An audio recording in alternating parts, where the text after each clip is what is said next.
Hey everyone, welcome back to the channel.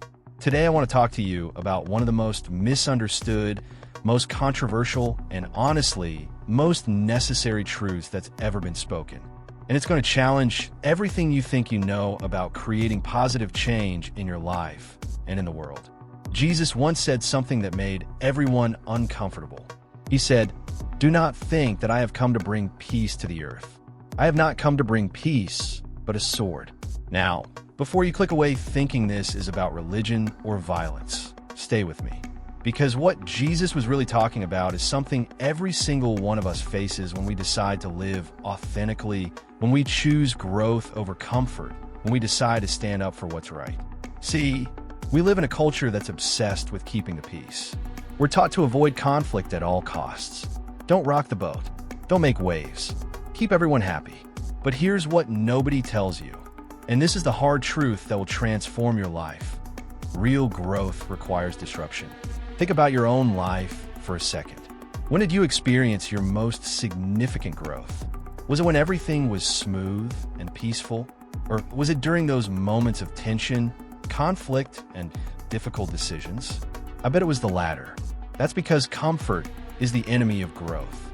And sometimes, listen to this carefully, sometimes love looks like conflict.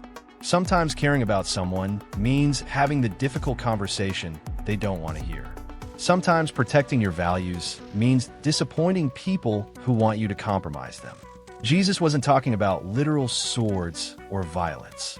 He was talking about the sword of truth, the sharp edge of authentic living that cuts through pretense, through toxic relationships, through systems that keep us small and quiet and compliant. Let me give you some real-world examples. Maybe you're in a family where everyone expects you to follow a certain path, the safe job, the predictable life, the same old patterns. But you have a dream, a calling, something burning inside you that's different. When you choose to pursue that dream, it creates tension. It challenges the family narrative. It forces difficult conversations. That's the sword Jesus was talking about. Or maybe you're in a friend group where everyone complains constantly, where negativity is the norm, where growth and ambition are actually discouraged. When you decide to level up, when you start reading instead of scrolling, when you choose the gym over gossip sessions, that creates division. Some people will support you, but others will resist the change because your growth highlights their stagnation. That's the sword too. Here's what blows my mind. We've somehow convinced ourselves that if our truth causes discomfort, then our truth must be wrong. But that's backwards thinking. The most important truths are often the most uncomfortable ones. The sword Jesus talked about isn't about creating conflict for conflict's sake. It's about the inevitable tension that occurs when light meets darkness, when truth meets deception, when growth meets stagnation, when love meets fear. I'll be real with you for a second. There was a time in my life when I was so desperate to keep everyone happy that I lost myself completely. I was a people pleaser to the core. I said yes when I meant no. I stayed quiet when I should have spoken up. I compromised my values to avoid uncomfortable conversations. And you know what happened? I became resentful, exhausted, and completely disconnected from my authentic self. I thought I was being loving by avoiding conflict, but I was actually being cowardly.